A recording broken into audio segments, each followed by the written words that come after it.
नमस्कार दोस्तों, ये मेरा पहला वीडियो है। तो हो सकता है कि मैं आपके सामने पूरे कॉन्फिडेंस के साथ नहीं बोल पाऊँ, उतने अच्छे से नहीं बोल पाऊँ, थोड़ा बोलने में लड़खड़ा जाऊँ, तो आप लोग एडजस्ट कर लीजिएगा। फिर जैसे जैसे मैं वीडियो डालते जाऊँगा, मैं उसको अभ्यास हो जाएगा तो वो फिर आपको ठीक हो जाएगा। देखिए दोस्तों, आज हम लोग पीरियोडिक टेबल पढ़ने वाले हैं। पीरियोडिक टेबल बहुत ही इम्पोर्टेंट टॉपिक है, खासकर ग्रुप डी के एग्ज़ाम के लिए। जब 2018 में आपको ग्रुप डी का एग्ज़ाम हुआ था तो लगभग हर एक शिफ्ट में आपको 3 से 4 क्वेश्चन डायरेक्ट पीरियोडिक टेबल से पूछे गए थे। तो आपके लिए ये बहुत ही इम्पोर्टेंट टॉपिक है। यदि आप लोग में से कोई भी ग्रुप डी की तैयारी कर रहे हैं तो इस क्लास को शुरू से लेकर के लास्ट तक देखिएगा। आपको इस क्लास का PDF नोट्स हमारे डिस्क्रिप्शन में टेलीग्राम के लिंक से मिल जाएगा। देखिए दोस्तों, पीरियोडिक टेबल का फादर कौन है? पीरियोडिक टेबल का फादर हम लोग मेंडलीव को कहते हैं।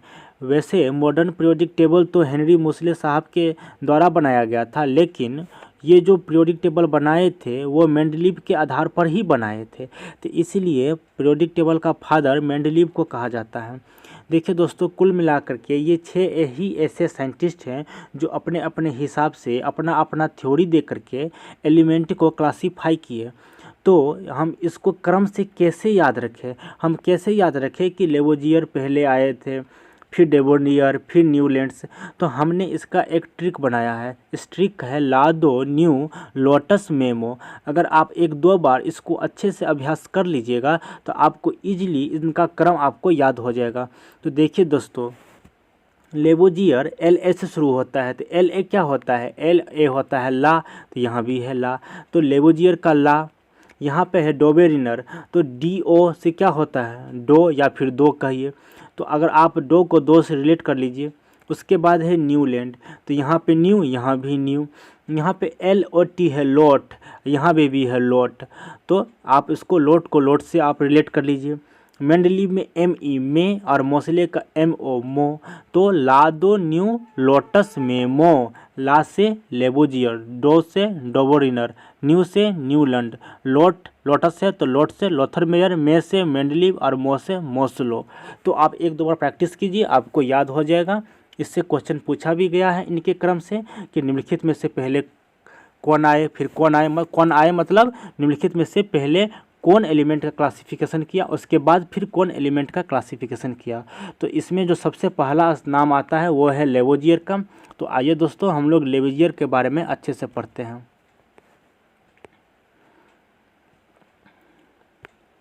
देखिए दोस्तों, ये लेवोजियर जो थे वो फ्रेंच के केमिस्ट थे और इसके बारे में दोस्तों ज़्यादा कुछ नहीं पढ़ना है। इन्होंने कब एलिमेंट का क्लासिफिकेशन किया, क्या किया, उतना पढ़ना ही नहीं है, क्योंकि यह ज़्यादा कुछ किए भी नहीं थे। बस इसके एक ही क्वेश्चन आता है इस लेवोजियर से आधारित कि निम्नलिखित में से किस साइंटिस्ट ने एलिमेंट को मेटल्स और नॉन मेटल्स के रूप में बांटा? तो वो है लेवोजियर।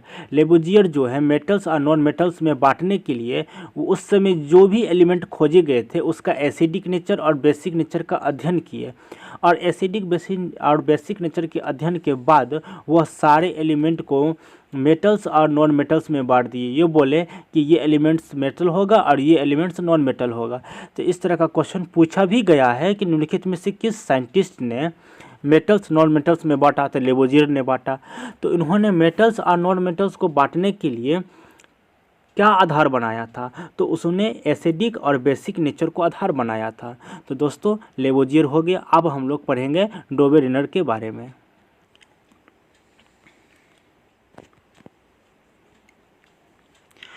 देखिए दोस्तों, डोबेरिनर जो थे वो अपना ट्राइड्स को 1829 ईस्वी में पब्लिश कराए थे। वो काम तो 17 से ही शुरू कर दिए थे, लेकिन वो 1829 में जा कर के अपना ट्राइड्स को पब्लिश कराए थे।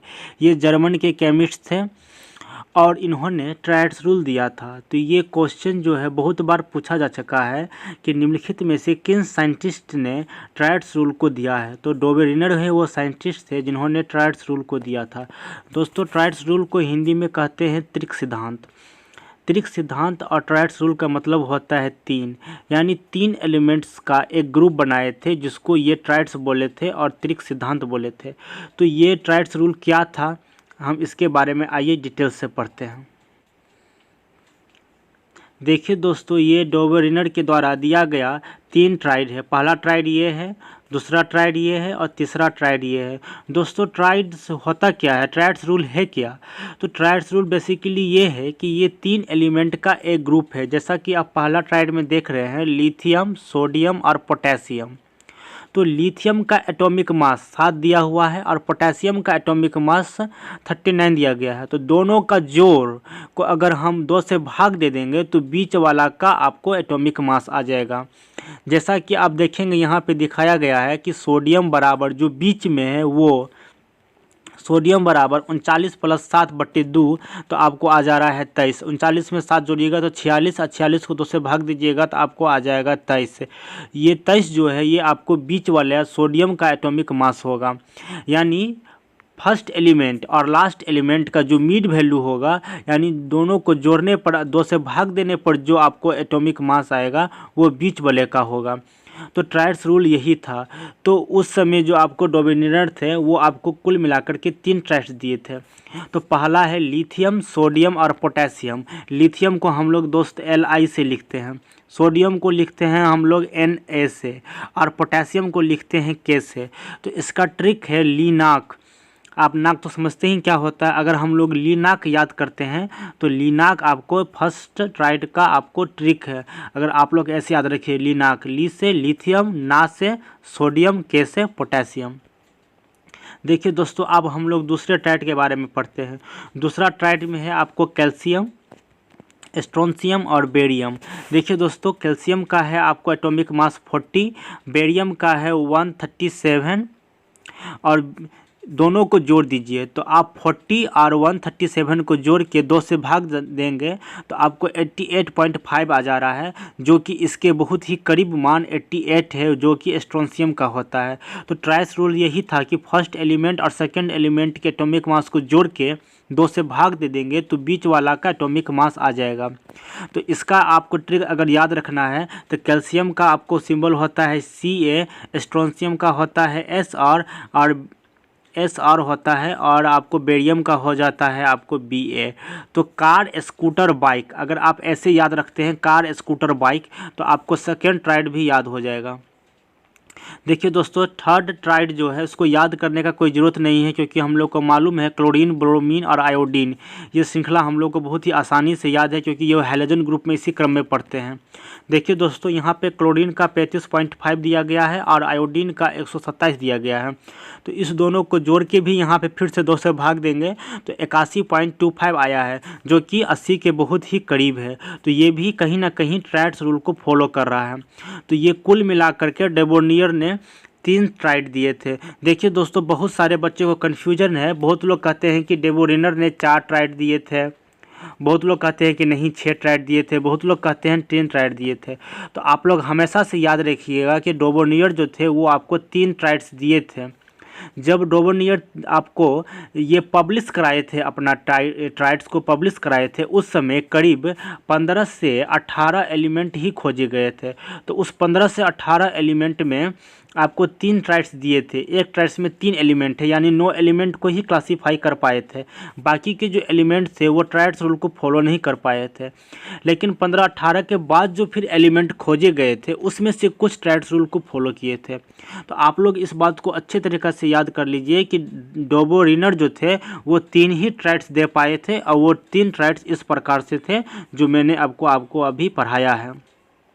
तो देखिए दोस्तों, जब डोबेरिनर के बाद जो एलिमेंट खोजे गए उसमें से कौन कौन सा ऐसा ट्राइड्स फिर बन के सामने आया, तो चलिए हम लोग देखते हैं।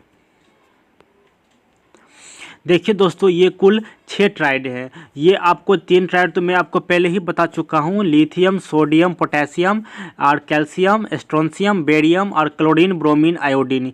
ये 3 ट्राइड जो दोस्तों आपको देख रहे हैं स्टार्टिंग में, ये वो ट्राइड हैं जो डोबेरिनर ने जब 1829 में पब्लिश कराया था तब दिया था। और बाकी के जो ये आपको नीचे देख रहे हैं ये 3 ट्राइड्स, ये आपको बाद में दिए गए ट्राइड्स हैं। डोबेरिनर के बाद आपको ये 3 ट्राइड्स दिए गए हैं। इसमें आपको sulphur, selenium, tellurium, carbon, nitrogen, oxygen, iron, cobalt और निकेल, ये ट्राइड्स जो है बात को है। तो अगर आप चाहे तो इसको भी याद रख सकते हैं, लेकिन मेन आपका जो याद रखना है ये ऊपर के 3 वाला है। देखिए दोस्तों, अब हम लोग डोबे रेनॉल्ड का लिमिटेशन पढ़ते हैं, यानी कि डोबे रेनॉल्ड का कमी पढ़ते हैं। तो दोस्तों, मैंने आपको बताया था कि डोबे रेनॉल्ड जो थे वो कुल मिलाकर के 3 ट्राइड्स दिए थे और एक ट्राइड्स में 3 एलिमेंट हैं। तो 3 तिया आपको 9 ही एलिमेंट ऐसे थे जो ट्राइड्स रूल को फॉलो कर पाए थे। बाकी के जो एलिमेंट थे वो इस नियम को फॉलो नहीं कर पाए थे। मैंने आपको यह भी बताया था कि डोबे रेनॉल्ड के समय में कुल मिलाकर के 15 से 18 एलिमेंट मौजूद थे। तो 15 से 18 एलिमेंट में 9 ही एलिमेंट ऐसे थे जो ट्राइड्स के रूल को फॉलो कर पाए थे। बाकी के जो एलिमेंट थे वो इस रूल को फॉलो नहीं कर पाए थे, यानी कि उनमें से कोई भी एक ऐसा एलिमेंट नहीं था जिनका फर्स्ट एलिमेंट और लास्ट एलिमेंट को अगर हम जोड़ देते दोनों का एटॉमिक मास और उसको 2 से भाग देते तो बीच वाला का आ जाता। तो यही ट्राइड्स नियम था और इसको बाकी का एलिमेंट फॉलो नहीं कर पाया, तो इसी कारण से यह इसका कमी माना गया। देखिए दोस्तों, अब जो साइंटिस्ट आए थे वो थे आपको न्यूलैंड्स जो थे वो ब्रिटिश केमिस्ट थे। उन्होंने 1866 ईस्वी में अपना पीरियोडिक टेबल पब्लिश किया था, लेकिन उन्होंने 1863 ईस्वी में ही ऑक्टेव रूल को बनाया था। देखिए दोस्तों, ऑक्टेव रूल जो है, ऑक्टेव का मतलब होता है, या फिर हिंदी में कहते हैं अष्टक नियम, जिसका मतलब होता है 8। तो देखिए दोस्तों, हम इसके बारे में डिटेल से पढ़ते हैं कि ऑक्टेव रूल था क्या। देखिए दोस्तों, ये है न्यूलैंड का ऑक्टेव पीरियोडिक टेबल, जिसको उन्होंने 1866 ईस्वी में पब्लिश किया था। तो ये क्वेश्चन भी बहुत ही इम्पोर्टेंट है। ऐसा क्वेश्चन पूछा भी गया है कि न्यूलैंड्स ने अपना ऑक्टेव पीरियोडिक टेबल कब पब्लिश किया था, तो वो किया था 1866 ईस्वी में। देखिए दोस्तों, ये भी क्वेश्चन पूछा गया है कि ऑक्टेव रूल को निम्नलिखित में से किस साइंटिस्ट ने दिया, तो आप लोग जो है न्यूलैंड्स मारिएगा। तो ये न्यूलैंड्स का आपको पीरियोडिक टेबल है। इस पीरियोडिक टेबल में दोस्तों कुल मिलाकर के 56 एलिमेंट हैं। अगर आप लोग इस पीरियोडिक टेबल को एक बार अच्छे से देख लेंगे तो आपको मैक्सिमम क्वेश्चन इससे रिलेटेड बन जाएगा। जैसा कि अगर आपसे पूछा जाएगा कि न्यूलैंड्स का जो पीरियोडिक टेबल था कब पब्लिश हुआ, तो अगर आप लोग इसको अगर देखते रहिएगा तो आपको मालूम हो जाएगा कि 1866 ईस्वी में ये टेबल पब्लिश हुआ। ऑक्टेव रूल जो है वो किसने दिया था, तो ये न्यूलैंड्स ने दिया था। क्वेश्चन ऐसे भी पूछा जाता है कि कुल मिलाकर के कितने एलिमेंट थे, तो 56 एलिमेंट थे। इसमें क्वेश्चन ऐसे भी पूछा जाता है कि पहला एलिमेंट कौन था, तो पहला एलिमेंट कौन है, हाइड्रोजन है, और लास्ट एलिमेंट कौन है, तो वो थोरियम है। देखिए यहाँ पर में बहुत सारे बच्चे को कन्फ्यूजन रहता है कि लास्ट एलिमेंट जर्कोनियम है या फिर थोरियम है। देखिए दोस्तों, जो न्यूलैंड थे वह जो सबसे पहले पीरियोडिक टेबल बनाए थे उस समय लास्ट एलिमेंट जर्कोनियम था, लेकिन उसको फिर मॉडिफाई करके और फिर से जो आपको पीरियोडिक टेबल बनाए तो उसका लास्ट एलिमेंट थोरियम था, और इसी थोरियम वाले आपको पीरियोडिक टेबल को ही पब्लिश कराए थे। तो क्वेश्चन में जो पूछा जाता है वो बेसिकली थोरियम के बारे में ही पूछा जाता है। अगर हो सके कभी मेंशन कर दे और ऑप्शन में थोरियम ना रहे तब आप लोग जर्कोनियम मार सकते हैं, नहीं तो लास्ट एलिमेंट थोरियम था और फर्स्ट एलिमेंट जो था दोस्तों वो था आप लोगों का हाइड्रोजन। देखिए दोस्तों, इसके बारे में हम लोग कुछ और डिटेल से पढ़ते हैं। आप जैसे कि देख रहे हैं यहाँ पर में 2 एलिमेंट को एक ही पोजीशन पर रखा गया है, यहाँ भी रखा गया है, यहाँ भी रखा गया है, यहाँ भी रखा गया है, यहाँ भी रखा गया है, यहाँ भी रखा गया है। दोस्तों देखिए, ये जो एक जगह पे 2-2 एलिमेंट को रखा गया है, यह आपको न्यूलैंड के पीरियोडिक टेबल का बहुत बड़ा कमी माना गया कि ऐसा कैसे हो सकता है एक ही पोजीशन पर में 2 एलिमेंट आ जाएगा। देखिए दोस्तों, यहाँ पर मैं अगर अच्छे से बताऊँ तो ये पूरा पीरियोडिक टेबल जो है मात्र कैल्शियम तक ही ऑक्टेव रूल को फॉलो कर पाया। अब आप लोग बोलेंगे कि ऑक्टेव रूल होता क्या है। दोस्तों, ऑक्टेव रूल ये होता है कि प्रत्येक 8वां एलिमेंट का केमिकल प्रॉपर्टी सेम होगा, बस इतना ही है। ऑक्टेव मतलब 8 और प्रत्येक 8वां एलिमेंट का जो आपको केमिकल प्रॉपर्टी होगा वो सेम होगा। जैसे कि यहाँ पर में अगर देखिएगा तो हाइड्रोजन अगर पहला है, हाइड्रोजन हो जाएगा पहला, ये हो जाएगा दूसरा, ये हो जाएगा तीसरा, चौथा, 5वां, 6ठा, 7वां और ये फिर 8वां। तो हाइड्रोजन, फ्लोरीन, ये सब का जो केमिकल प्रॉपर्टी है वो सेम होगा, ये कहना था आपके न्यूलैंड का। लेकिन दोस्तों ये जो है ये नियम सिर्फ कैल्शियम तक ही लागू हो पाया, इसके आगे के एलिमेंट में ये नियम लागू नहीं हो पाएगा। यह भी एक इस बहुत बड़ा कमी है इस पीरियोडिक टेबल का। जैसा कि देखिए दोस्तों, यहाँ पर मैं क्रोमियम के साथ यट्रियम को रख दिया गया है, यहाँ पर मैं टाइटेनियम के साथ इंडियम को रख दिया गया है, मैग्नीज के साथ आर्सेनिक को रख दिया गया है और आयरन के साथ सेलेनियम को रख दिया गया है। दोस्तों आप लोग जैसा कि जानते हैं कि इनका कोई भी केमिकल प्रॉपर्टी आपस में मिलता नहीं है, उसके बावजूद भी इसको सेम ग्रुप में रख दिया गया है। तो यह भी एक इस पीरियोडिक टेबल का बहुत बड़ा कमी था। देखिए दोस्तों, उसके बाद का मैं आप लोगों को कमी बताता हूँ। न्यूलैंड जो थे वो कहे थे कि कुल मिलाकर के इस पीरियोडिक टेबल में 56 एलिमेंट है और इसके आगे कोई भी एक ऐसा एलिमेंट नहीं होगा जो खोजा जाएगा। तो यह बात जो है बिल्कुल गलत साबित हो गया, क्योंकि आप लोग जानते हैं अभी वर्तमान समय में कुल मिलाकर 118 एलिमेंट हैं। और जब वो ये बोले थे कि कुल मिलाकर 56 एलिमेंट ही हैं, तो इसी कारण से वो जो है पीरियोडिक टेबल में कभी कहीं भी खाली स्थान नहीं छोड़े, ताकि भविष्य में जो एलिमेंट खोजाएगा उसको खाली स्थान पर में हम भर सकें। तो ये भी एक उनका आपको कमी माना गया। देखिए दोस्तों, वो नोबेल गैस के बारे में भी कुछ नहीं कह पाए थे, तो यह भी उनका एक कमी था। तो बेसिकली उनका कुल मिलाकर के ये सब कमी था कि कैल्शियम तक ही यह मेन फॉलो कर पाया, बाकी के एलिमेंट इसको फॉलो ही नहीं कर पाए। देखिए दोस्तों, एक कमी मैं आपको और बताता हूँ। जैसा कि आप जानते हैं कि आयरन और कोबाल्ट निकल का केमिकल प्रॉपर्टी सेम है, फिर भी इसको बहुत दूर रखा गया, तो यह भी एक कमी है। तो ये जो भी कमी मैं आपको बताया हूँ, आप देखिए सबको हम एक एक करके डिटेल से पढ़ते हैं। देखिए दोस्तों, न्यूलैंड के पीरियोडिक टेबल के कुछ महत्वपूर्ण बिंदु। तो पहला बिंदु है कि इसमें 56 एलिमेंट थे, तो मालूम ही है। दूसरा है इसका पहला तो हाइड्रोजन और अंतिम थोरियम था। और पहले जर्कोनियम मैंने ब्रैकेट में इसलिए लिख दिया है क्योंकि जब वो पहला बार पीरियोडिक टेबल बनाए थे तो उसका लास्ट एलिमेंट जर्कोनियम था, लेकिन उसको तुरंत मॉडिफाई करके जो पीरियोडिक टेबल बनाए, जिसको वह 1866 ईस्वी में पब्लिश कराए, उसका लास्ट एलिमेंट थोरियम था। तो आपको पहला हाइड्रोजन पढ़ना है और लास्ट आपको थोरियम पढ़ना है। इसको जो है दोस्तों पीरियोडिक टेबल जो है वो परमाणु द्रव्यमान के बढ़ते क्रम में बनाए थे। जैसे जैसे परमाणु द्रव्यमान बढ़ रहा है वैसे वैसे वो एलिमेंट को अरेंज कर रहे थे। तो चलिए हम आगे देखिए दोस्तों, ये लिमिटेशन के बारे में है। मैं आपको पहले भी बता दिया था कि जो पहला लिमिटेशन है ये यही है कि यह पूरा पीरियोडिक टेबल जो है वो सिर्फ और सिर्फ कैल्शियम तक ही लागू था। आपको ये क्वेश्चन भी पूछ सकता है कि न्यूलैंड का पीरियोडिक टेबल जो है वो कहाँ तक लागू था, तो वो कैल्शियम तक लागू था। जो दूसरा उनका कमी है वो ये था कि क्रोमियम को यट्रियम के साथ रख देना, टाइटेनियम को इंडियम के साथ रख देना, मैग्नीज को आर्सेनिक के साथ और आयरन को सेलेनियम के साथ, जबकि इनका केमिकल प्रॉपर्टी पूरा का पूरा अलग होता है, उसके बावजूद भी उसको सेम ग्रुप पे रख देना। तीसरा उनका कमी ये था कि वो ये कह दिए थे कि प्राकृतिक में दुनिया में बस 56 ही तत्व हैं और आगे कोई तत्व आएंगे भी नहीं, कोई भी एक एलिमेंट को आगे खोजा नहीं जाएगा। तो ये भी उनका एक बहुत बड़ा कमी है। देखिए दोस्तों, न्यूलैंड जो थे वो अक्रिय गैस के बारे में कुछ भी नहीं बताए थे और उसको खोजे भी नहीं थे, तो यह भी कमी माना गया है न्यूलैंड्स के पीरियोडिक टेबल का। फिर दो तत्वों को एक ही स्थान पर में रख देना। मैंने आपको बताया था कि एक ही पोजीशन पर में वो दो एलिमेंट को रख दिए थे, जैसे कि आपने देखा था कि कोबाल्ट के साथ निकेल को एक ही पोजीशन पर रख दिए थे, जो कि बहुत ही गलत है।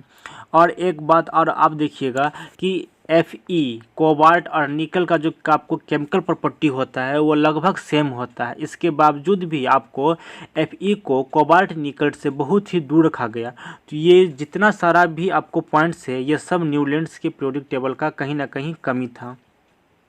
देखिए दोस्तों, न्यूलैंड के बाद अगर किसी का नाम आता है तो वो है लोथर मेयर। इसके बारे में ज़्यादा कुछ पढ़ना नहीं है, बस आपको एक ही क्वेश्चन इससे पूछा जाता है कि एटॉमिक वॉल्यूम कर्व जो है जो 1869 ईस्वी में पब्लिश किए थे, वो जो है आपको कौन से ऐसे साइंटिस्ट थे जो एटॉमिक वॉल्यूम कर्व को दिए थे, तो वो थे लोथर मेयर। ये कहाँ के केमिस्ट थे? ये जर्मन के केमिस्ट थे लोथर मेयर।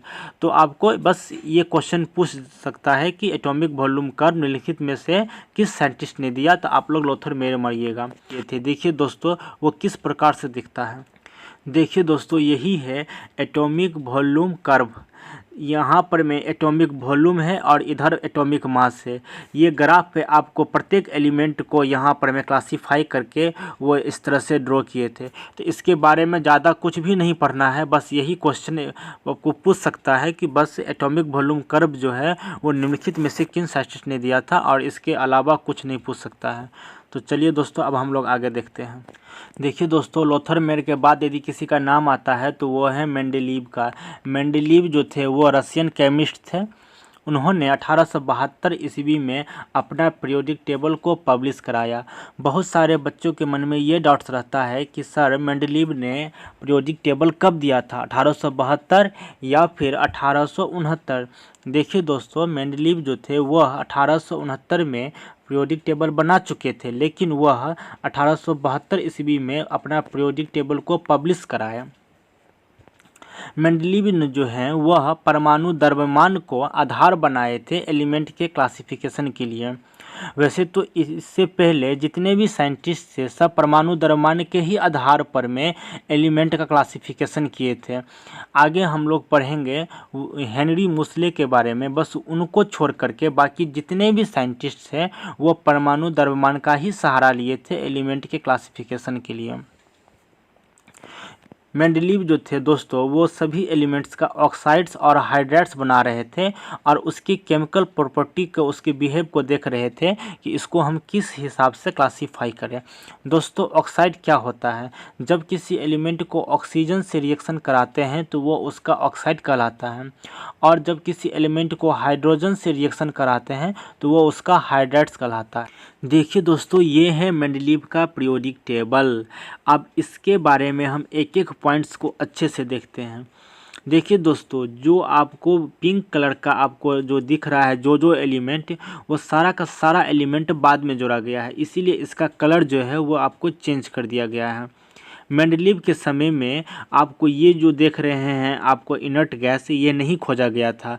मेंडेलीव ने कब दिया था अपना पीरियोडिक टेबल, जैसा कि आप लोगों को मैं पिछले बताया था 1872 ईस्वी में आपको 1872 ईस्वी में आपको ये दिया गया था। लेकिन इनर्ट गैस का जो खोज हुआ था दोस्तों वो आपको 1900 में हुआ था। तो इनर्ट गैस का जो दोस्तों खोज हुआ था वो आपको कब हुआ था, 1900 ईस्वी में हुआ था। देखिए दोस्तों इसके बारे में आपको क्या क्या पढ़ना है। इसमें ये भी क्वेश्चन पूछा जाता है कि मेंडेलीव के पीरियोडिक टेबल में कुल कितने ग्रुप थे, तो आप लोग इस जीरो वाला को काउंट नहीं कीजिएगा और एक से गिनिएगा। तो देखिए दोस्तों एक से लेकर के यहाँ पर मैं आपको लिखा हुआ है 8, 1 2 3 4 5 6 7 8, तो कुल 8 ग्रुप थे। और पीरियड कितने थे, तो पीरियड थे 7। आप इसको पीरियड्स भी, आपको पीरियड्स होता है हॉरिजॉन्टल लाइन, तो आप ऐसे करके गिनिएगा तो आपको कुल मिलाकर के 7 पीरियड्स थे। और ग्रुप कितने थे, 8। वर्टिकल लाइन को बोलते हैं दोस्तों ग्रुप। तो आपको क्वेश्चन अगर पूछा जाए कि मेंडेलीव के पीरियोडिक टेबल में ग्रुप कितने थे, तो 8। पीरियड कितने थे, 7। बहुत सारे बच्चा जो दोस्तों वो ग्रुप को काउंट करते समय इस जीरो ग्रुप को भी काउंट कर लेते हैं, तो जीरो मिला करके कितना हो जाता है दोस्तों, 9। तो 9 नहीं होगा, ग्रुप में 8 होगा। अगर दोस्तों कभी 8 ना दे करके ऑप्शन में अगर सिर्फ 9 दे तब आप लोग 9 मार के आइएगा। देखिए दोस्तों यहाँ पर में जो है आपसे एक बहुत ही ज़्यादा इम्पोर्टेंट क्वेश्चन ये पूछा जाता है। अगर आप यहाँ पर में देख रहे होंगे तो SC, GA और GE जो है दोस्तों वो आपको यहाँ पर में पिंक कलर का दिखाई दे रहा है। तो ये जो है बाद में जोड़ा गया है। तो ये कहा जाता है कि जब इस 3 एलिमेंट को बाद में जोड़ा गया तो इस जोड़ने से पहले इस एलिमेंट का क्या नाम था। तो इसका मैं आपको एक ट्रिक के साथ बताता हूँ। यहाँ पर मैं आप देख रहे हैं दोस्तों बोरोन, एल्युमिनियम, सिलिकॉन, ये एल शेप में जो है, बस यही एल शेप को आप यहाँ भी लिख दीजिए। यहाँ पर मैं आपको क्या था दोस्तों, बोरोन था, यहाँ पे एल्युमिनियम था, यहाँ सिलिकॉन था। तो आपको कुछ करना नहीं है, एका लगा देना है। एका बोरोन की जगह आ गया स्कैंडियम, एका एल्युमिनियम की जगह आ गया आपको गैलियम, और आपको एका सिलिकॉन की जगह आ गया जर्मेनियम। दोस्तों इस क्वेश्चन आपको इस पीरियोडिक टेबल से ये भी पूछा जाता है कि मेंडलीव के समय में कुल कितने एलिमेंट थे। तो कितने एलिमेंट थे? 63 एलिमेंट थे। ग्रुप कितने थे? 8। और पीरियड कितने थे? 7। दोस्तों अब हम देखते हैं कि इस पीरियोडिक टेबल में कमी क्या रह गई थी, जो इसके बाद में हेनरी मुसले साहब को फिर से पीरियोडिक टेबल बनाना पड़ा। देखिए दोस्तों, सबसे पहला कमी जो है दोस्तों वो आइसोटॉप्स का है। आपको जैसा कि मालूम है कि हाइड्रोजन के 3 आइसोटॉप्स होते हैं। आपको हाइड्रोजन, ड्यूटेरियम और ट्राइटेरियम, तो ये 3 आइसोटॉप्स होते हैं, लेकिन इन्होंने आइसोटॉप्स के लिए कोई भी स्थान या कोई भी जगह नहीं छोड़ा। तो ये आपको एक इनका कमी था। उसके बाद दोस्तों इसमें एक कमी ये भी था कि आप अगर देख रहे होंगे तो इन्होंने मैंगनीज को हैलोजन के साथ रख दिया। यहाँ पर मैं अगर आप देख रहे हैं तो फ्लोरीन, अगर यहाँ पे देख रहे हैं तो फ्लोरीन, क्लोरीन और वहाँ पे आपको मैंगनीज के ब्रोमीन, तो आपको ये सबसे बड़ा कमी माना गया, क्योंकि मैंगनीज का जो प्रॉपर्टी है वो हैलोजन से नहीं मिलता है। इसके बावजूद भी हैलोजन के फैमिली में मैंगनीज को रख देना, ये कहीं ना कहीं इस पीरियोडिक टेबल का कमी है। उसके बाद दोस्तों यह जो है सो आपको मैं बताया था कि परमाणु द्रव्यमान के बढ़ते क्रम के आधार पर में इसको रखा गया है। इसके बावजूद भी अगर आप देखिएगा तो आपको कोबाल्ट और निकल का जो पोजीशन है उस हिसाब से उल्टा रखा गया है। तो ये भी कहीं ना कहीं इस पीरियोडिक टेबल का एक कमी है। अगर आप देखेंगे यहाँ पर में तो कोबाल्ट का कितना दिया गया है एटॉमिक मास 58.9 और निकल का दिया गया है 58.7। तो इस हिसाब से निकल को पहले होना चाहिए था और कोबाल्ट को बाद में, तो ऐसा नहीं कर करके उल्टा दिया गया। तो यह भी कहीं ना कहीं एक कमी था मेंडलीव के पीरियोडिक टेबल का। तो दोस्तों अब हम एक एक करके सबके बारे में फिर से पढ़ते हैं। मेंडलीव के पीरियोडिक टेबल के गुण क्या क्या थे? उनके समय में कितने तत्व खोजे गए थे? तो 63। पीरियोडिक टेबल में कितने पीरियड थे? 7 पीरियड। और ग्रुप कितने थे? तो कुल 8 ग्रुप थे। खाली जो है आपको यहाँ पर में एक बात को ध्यान में रखना है कि 0 लगा करके कितने ग्रुप थे? तो 9। तो ये कभी कभी पूछा जाता है, अगर ऐसा कुछ क्वेश्चन पूछे जिसमें 8 ऑप्शन में नहीं हो तब आप 9 मारिएगा, नहीं तो आप लोग याद रखिए, अगर आपसे पूछा जाता है कि मेंडलीव के पीरियोडिक टेबल में कुल कितने पीरियड थे? तो 7। कुल कितने ग्रुप थे? तो 8। उन्होंने खाली स्थान को छोड़ा था ताकि भविष्य में अगर कोई एलिमेंट खोजा जाए तो उसको वहाँ पर में हम भर दे। तो यह बहुत बड़ा इसका इस पीरियोडिक टेबल का खासियत था। दोस्तों अक्रिय गैस की खोज हुई। जब मेंडलीव पीरियोडिक टेबल बनाए थे उस समय तो नहीं हुई, लेकिन 1900 में अक्रिय गैस का खोज हुआ और यह भी इसका एक आपको पीरियोडिक टेबल का खासियत माना गया, क्योंकि 1900 ईस्वी में मेंडलीव के पीरियोडिक टेबल में ही आपको इनर्ट गैस को जोड़ दिया गया। दोस्तों ये वाला क्वेश्चन तो मैं आपको बता ही दिया था, फिर से बता देता हूँ। आपसे ये क्वेश्चन बार बार पूछा गया है कि गैलियम जो है या फिर आपको देखेंगे अगर जर्मेनियम है या फिर एस्केंडियम है, तो इसका पहले नाम क्या था? तो एस्केंडियम का था आपको इका बोरोन, गैलियम का था इका एल्युमिनियम और आपको इका सिलिकॉन किसका था? वो था आपको जर्मेनियम का। तो इसको अच्छे से याद कर लीजिएगा। पढ़ते हैं। हाइड्रोजन को एक निश्चित स्थान नहीं दिया गया। देखिए दोस्तों, अगर आप सही मानिएगा तो हाइड्रोजन का निश्चित स्थान आज तक नहीं हो पाया है कि उसका निश्चित स्थान क्या है। हाइड्रोजन जो है बहुत ही एनोमलस बिहेव करता है। वह मेटल है, नॉन मेटल है, क्या है? साइंटिस्ट लोग आज तक इसके बारे में रिसर्च कर रहे हैं, खोज रहे हैं कि हाइड्रोजन का जो पोजीशन है वो एग्जैक्ट कहाँ पर में होगा। देखिए दोस्तों, उसका एक और कमी था कि जो आइसोटॉप्स है दोस्तों, मैंने आपको बताया था कि आइसोटॉप्स का स्थान के बारे में कुछ भी नहीं बताया मेंडलीव, यह भी एक इनका कमी माना गया।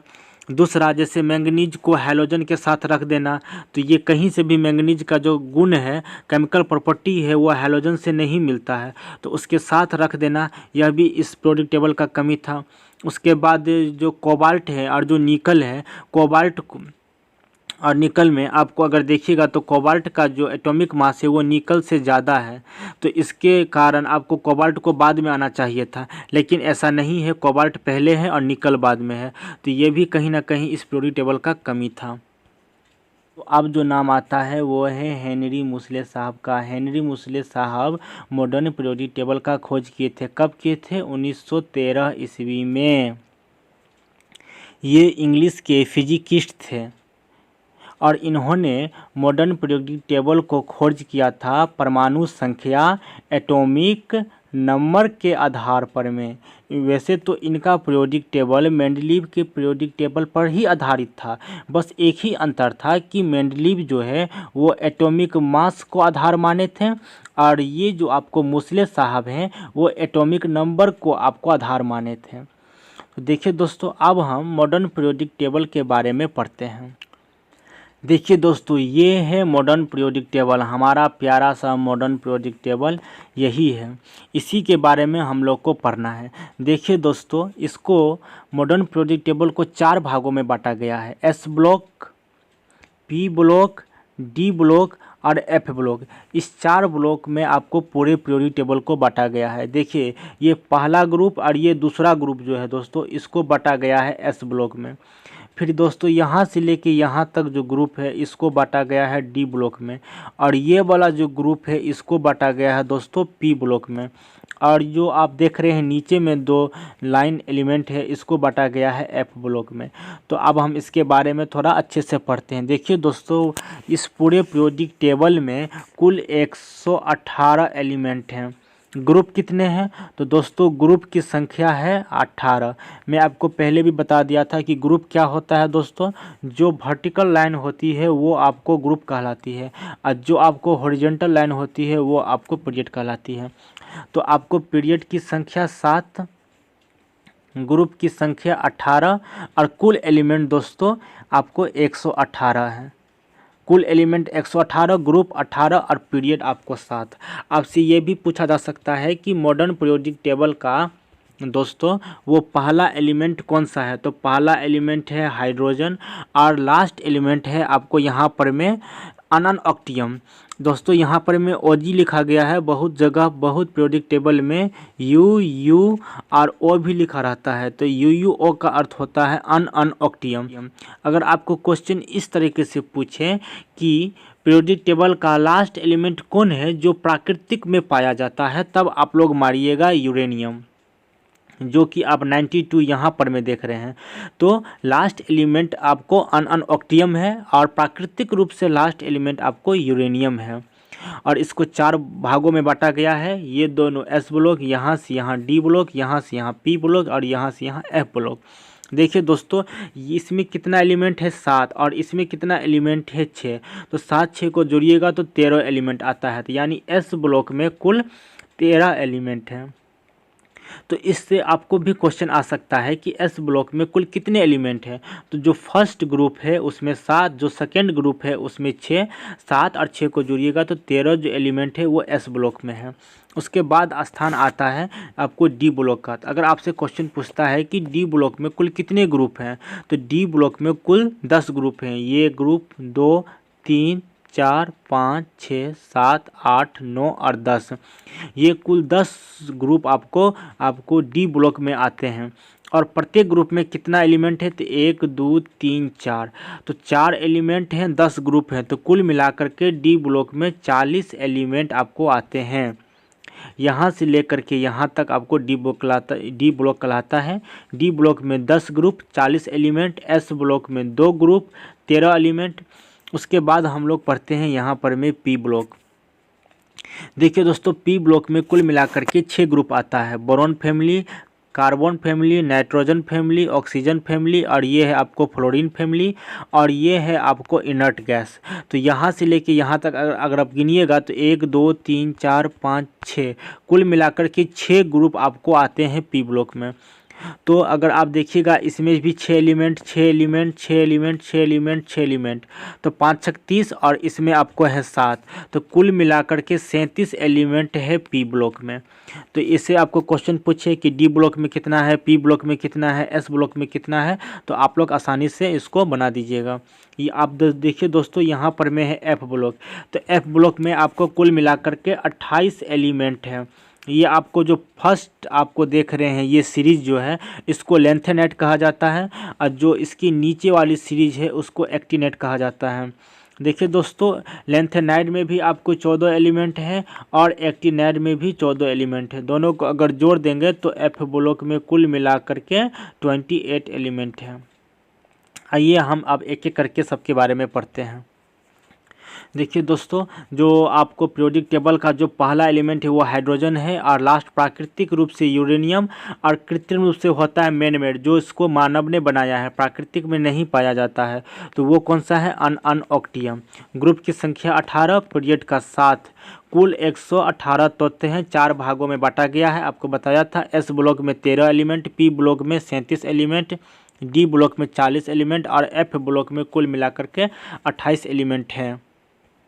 देखिए दोस्तों, एस ब्लॉक में जो 2 ग्रुप हैं, पहला ग्रुप को अल्कली मेटल्स कहा जाता है यानी क्षारीय धातु, और दूसरे ग्रुप को अल्कलाइन अर्थ मेटल कहा जाता है, जिसको कहा जाता है क्षारीय पृथ्वी धातु। क्योंकि यह पृथ्वी के अंदर से मिलता है, इसीलिए इसको क्षारीय आपको पृथ्वी धातु कहा जाता है। ग्रुप पहला में दोस्तों आपको 7 एलिमेंट, और ग्रुप दूसरा में 6 एलिमेंट, तो 7 अक्षर को जोड़िएगा तो 13 एलिमेंट कुल एस ब्लॉक में है। चलिए दोस्तों, अब हम लोग पी ब्लॉक के बारे में। दोस्तों देखिए, ये है पी ब्लॉक। पी ब्लॉक में कुल कितने एलिमेंट हैं? 37 एलिमेंट हैं। देखिए दोस्तों, बहुत बार क्वेश्चन पूछा गया है कि पहले ग्रुप को क्या कहते हैं। जैसे मैंने आपको पहले बताया था कि जो पहला ग्रुप है उसको अल्कली मेटल कहते हैं, जो दूसरा ग्रुप है उसको अल्कली अर्थ मेटल कहते हैं। उसी तरीके से दोस्तों, जो 13वां ग्रुप है उसको बोरोन फैमिली, 14वां को कार्बन फैमिली, 15वां को नाइट्रोजन फैमिली या फिर निकोजेंस भी कहते हैं। दोस्तों निकोजेंस मतलब होता है कोई बेहोशी वाला जो दवा होता है, उससे रिलेट करता है। आप देखे होंगे कि अगर नाइट्रस ऑक्साइड पहले बेहोशी के लिए दिया जाता था, तो आपको जो है 15वां ग्रुप को ही निकोजेंस कहते हैं। तो क्वेश्चन इस ढंग से भी पूछता है कि निम्नलिखित में से बोरोन फैमिली कौन से ग्रुप में आते हैं? 13, 14, 15। तो आपको याद रखना है कि 13वां ग्रुप बोरोन फैमिली, 14वां ग्रुप कार्बन फैमिली, 15वां ग्रुप नाइट्रोजन फैमिली या फिर निकोजेंस फैमिली, 16वां ग्रुप ऑक्सीजन फैमिली या फिर चल्कोजेंस। चल्कोजेंस भी कहा जाता है ऑक्सीजन फैमिली। उसके बाद आता है 17वां ग्रुप, जिसको हैलोजेंस कहा जाता है या फिर सी साल्ट प्रोड्यूसिंग कहा जाता है। उसके बाद सबसे लास्ट ग्रुप जो है हम लोग का 18वां ग्रुप, उसको नोबल गैस, इनर्ट गैस या फिर जीरो ग्रुप कहते हैं। दोस्तों अब हम लोग पढ़ते हैं डी ब्लॉक के बारे में। दोस्तों एस ब्लॉक का 13 एलिमेंट और पी ब्लॉक का 37 एलिमेंट को जोड़ दे तो ये 50 एलिमेंट होता है, और इसको कहते हैं रिप्रेजेंटेटिव एलिमेंट। ये क्वेश्चन दोस्तों पूछा गया है कि रिप्रेजेंटेटिव एलिमेंट किसको कहते हैं। तो वह एस ब्लॉक के एलिमेंट को और पी ब्लॉक के एलिमेंट को अगर हम जोड़ दें तो रिप्रेजेंटेटिव एलिमेंट कहलाता है। इसकी संख्या कितनी है? 50। क्वेश्चन ऐसे भी पूछ सकता है कि मॉडर्न पीरियोडिक टेबल में कुल मिलाकर के कितने रिप्रेजेंटेटिव एलिमेंट्स हैं? तो कितने हैं दोस्तों? 50 हैं। उसके बाद देखिए, हम लोग को डी ब्लॉक के बारे में ज़्यादा नहीं पढ़ना है। बस अगर आपको क्वेश्चन ऐसे पूछे कि डी ब्लॉक में कुल कितने ग्रुप हैं तो 10 ग्रुप हैं, और प्रत्येक ग्रुप में कितने एलिमेंट है? 4 एलिमेंट है। तो 10 ग्रुप और प्रत्येक ग्रुप में 4 एलिमेंट, तो गुना कर देंगे तो 40 एलिमेंट डी ब्लॉक का हो जाएगा। तो वो ग्रुप जो है डी ब्लॉक कहाँ से कहाँ तक लाई करता है? तो ग्रुप नंबर 3 से लेकर के ग्रुप नंबर 3 से लेकर के ग्रुप नंबर 12 तक डी ब्लॉक आपको लाइक करता है। इसको ट्रांजिशन एलिमेंट भी कहते हैं। अगर आपसे पूछा जाए कि निम्नलिखित में से किस ब्लॉक के एलिमेंट को ट्रांजिशन एलिमेंट कहते हैं, तो इसको दोस्तों आप लोग याद रख लीजिएगा, किस ब्लॉक के एलिमेंट को ट्रांजिशन एलिमेंट कहते हैं। तो डी ब्लॉक के एलिमेंट को ट्रांजिशन एलिमेंट कहते हैं।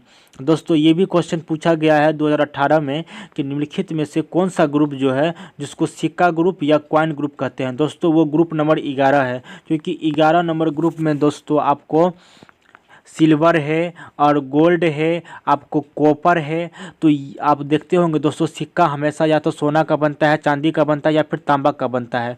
तो ये दोस्तों जो ये सब जो है वो एक ही ग्रुप में है, इसीलिए इस ग्रुप को सिक्का ग्रुप या फिर आपको कॉइन ग्रुप कहा जाता है। तो ग्रुप नंबर 11 को आप लोग याद रखिएगा, ग्रुप नंबर 11 को कॉइन ग्रुप कहा जाता है।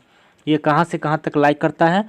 तो ये 3 ग्रुप से लेके 12 ग्रुप तक लाइक करता है। डी ब्लॉक में कुल कितने ग्रुप हैं? 10 ग्रुप हैं। प्रत्येक ग्रुप में 4 एलिमेंट हैं, और डी ब्लॉक के एलिमेंट को ट्रांजिशन एलिमेंट भी कहते हैं। देखिए दोस्तों, अब हम लोग पढ़ते हैं एफ ब्लॉक के बारे में। देखिए दोस्तों, ये है हम लोग का लास्ट ब्लॉक और ये है एफ ब्लॉक। एफ ब्लॉक में कुल कितने एलिमेंट हैं? 8 एलिमेंट हैं। इसको 2 भागों में बांटा गया है। पहले भाग को लेंथेनाइट कहते हैं और दूसरे भाग को एक्टिनाइट कहते हैं। लेंथेनाइट का और भी नाम है 4F सीरीज। दोस्तों आप लोग बोलिएगा जी इसको 4F क्यों कहा गया है? क्योंकि लेंथेनाइट में जो एलिमेंट हैं यदि अगर उसका इलेक्ट्रॉनिक कन्फिग्रेशन निकाले तो उसका जो सबसे लास्ट जो आपको इलेक्ट्रॉन होगा वो 4F में जाएगा, इसीलिए इसको 4F भी कहा गया है। और इसका 5F में जाता है, इसलिए इसको 5F कहा गया है। दोस्तों इसका एक और नाम है रेयर अर्थ एलिमेंट्स। रेयर मतलब दोस्तों होता है दुर्लभ, यानी कि यह आपको पृथ्वी पर में बहुत ही मुश्किल से पाया जाता है, बहुत ही अल्प मात्रा में पाया जाता है। कौन? Lanthanide series. लेंथेनाइट सीरीज में 14 एलिमेंट हैं और इसको अर्थ का दुर्लभ एलिमेंट्स यानी दुर्लभ तत्व भी कहा जाता है, क्योंकि बहुत ही कम मात्रा में पाए जाते हैं। दोस्तों उसके बाद नाम आता है एक्टिनाइट्स का। इसमें भी 14 एलिमेंट हैं और इसको 5F कहते हैं, ये तो मालूम हो गया है। ये आपको मैन मेड एलिमेंट्स हैं, यानी इसमें जो भी एलिमेंट्स हैं वह प्राकृतिक में पाए ही नहीं जाते हैं, उसको मानव द्वारा बनाया गया है। लेंथेनाइट में पाए तो जाते हैं लेकिन बहुत मुश्किल से पाए जाते हैं। एक्टिनाइट में ये पाए ही नहीं जाते हैं, ये मानव के द्वारा बनाया जाता है। दोस्तों इसी को रेडियो एक्टिव भी सीरीज भी कहते हैं और ट्रांस यूरेनिक कहते हैं।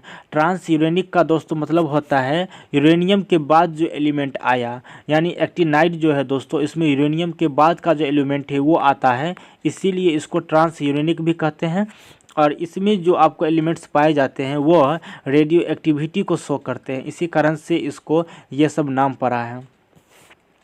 देखिए दोस्तों एक बार फिर से हम ब्लॉक को देख लेते हैं। देखिए दोस्तों ये दोनों जो देख रहे हैं आप रेड कलर में, ये है एस ब्लॉक। जो पहला आपको देख रहे हैं hydrogen, lithium, sodium, potassium, rubidium, caesium, francium, यही आपको दोस्तों कहलाता है अल्कली मेटल। जो सेकेंड ग्रुप देख रहे हैं बेरिलियम, मैग्नीशियम से, ये कहलाता है अल्कली अर्थ मेटल। और ये वाला दोस्तों जो ग्रुप है ये आप देखते होंगे ग्रुप 1, 2, ये ग्रुप नंबर 3 है, ये ग्रुप नंबर 3 है।